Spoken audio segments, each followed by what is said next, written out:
Remue ménage. Remue ménage.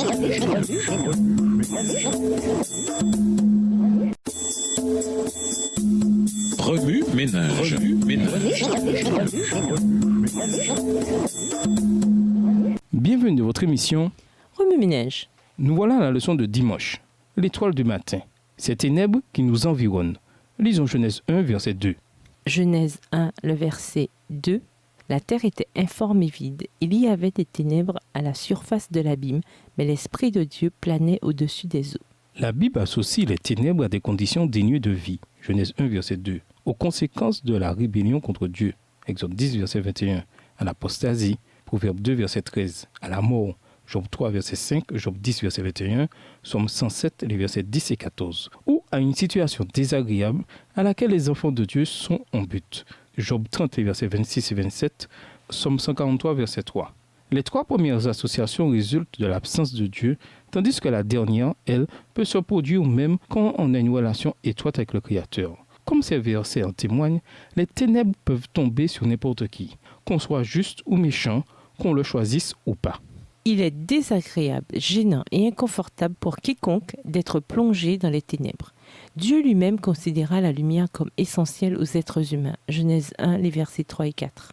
Par conséquent, il prit l'initiative de dissiper les ténèbres par la lumière.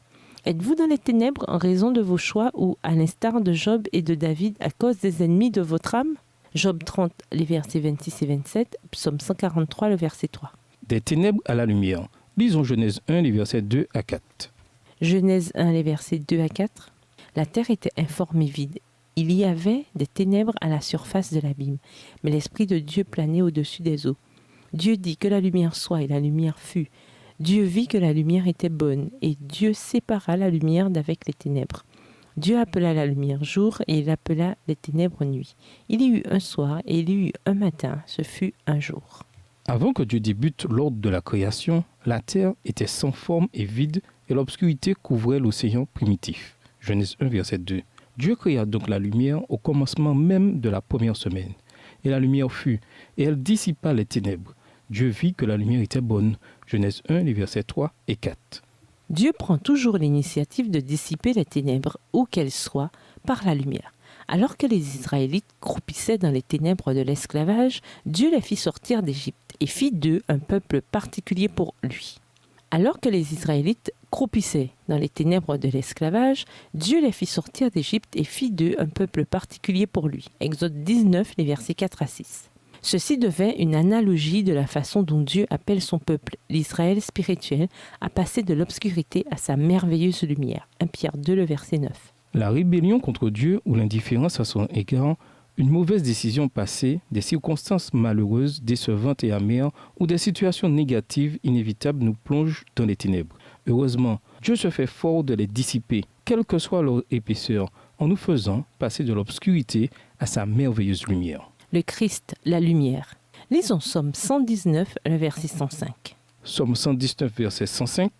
Ta parole est une lampe à mes pieds et une lumière sur mon sentier. À ceux qui sont dans les ténèbres, Dieu donne sa parole telle une lampe devant leurs pas, une lumière qui éclaire leur route.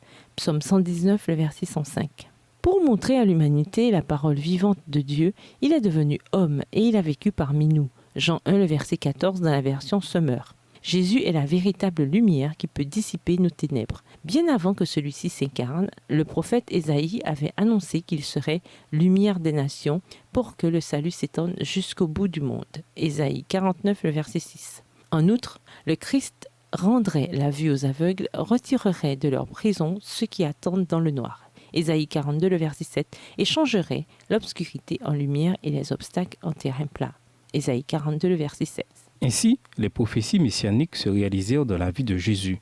Par conséquent, indique Pierre, nous ferons bien de prêter attention à la sûre parole prophétique, comme à une lampe qui brille dans un lieu obscur jusqu'à ce que le jour paraisse et que l'étoile du matin illumine vos cœurs. 2 Pierre 1, verset 19. Pierre exhorte tous ceux qui sont plongés dans les ténèbres à fixer les yeux sur Jésus, celui qui accomplit toutes les prophéties de l'Ancien Testament. Par ce verset, Pierre nous montre le progrès de la lumière. Ne laissons pas les ténèbres nous enlever la vigueur de notre vie. Progressivement, Dieu prend l'initiative de nous donner juste assez de lumière pour nous guider vers la lumière de l'aurore, dont l'éclat augmente jusqu'à ce qu'il fasse plein jour. Proverbe 4, verset 18. Dès que Dieu nous donne une petite lumière, gardons-la, tenons-en compte. Détournons les yeux de notre situation actuelle pour les reporter sur la lumière jaillissant de ses paroles. Attachons-nous-y et efforçons-nous de la méditer. Cette petite lumière deviendra à coup sûr l'étoile du matin et le soleil de justice. La nuit des pleurs cessera, car Jésus la transformera en un matin de joie. Le Christ, l'étoile brillante du matin, déversera la lumière dans notre cœur et notre conscience enténébrée.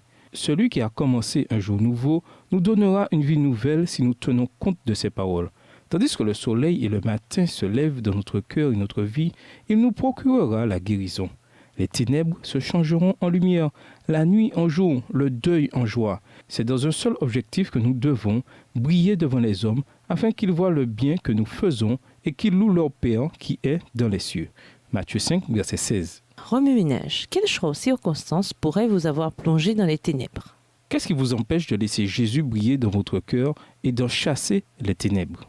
De quelle manière pouvez-vous laisser briller la lumière en vous de sorte que vos semblables puissent louer et glorifier Dieu? Au revoir. Et à demain si Dieu veut.